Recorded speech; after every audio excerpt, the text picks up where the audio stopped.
sandy as my skin, and that I called God Allah. But you loved me without judgment, which was foreign to me, especially since I was in fact a foreigner in your country. You accepted my broken Arabic, my ignorance, and my selfishness. You helped me love myself and my roots, and now I want to help you. I just don't know how. I have prayed, wept, protested, educated, and donated. But what does it matter if the world sees you as destructive to society, as terrorists? They say you cannot provide anything of worth to society as they scroll through their iPhones, a Syrian man's invention.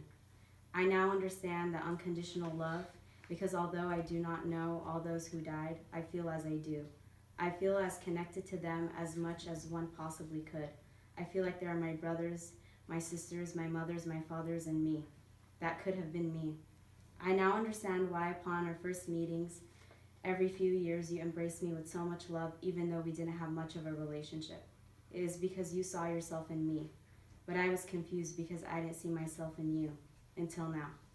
I guess what we have can't be labeled as a relationship, because nothing runs deeper and thicker than blood.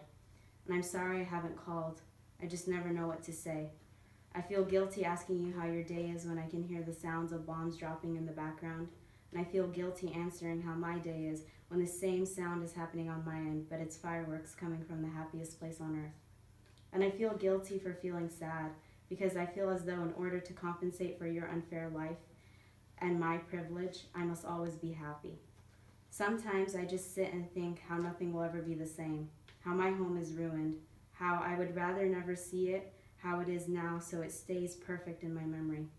I just want to sit with you, laugh, drink tea, and talk about family.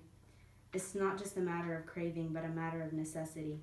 My body is now like an Arabian boy wandering the desert feeling so lost and so parched, in need of having my thirst quenched so that I may be reunited with the feeling of comfort and home.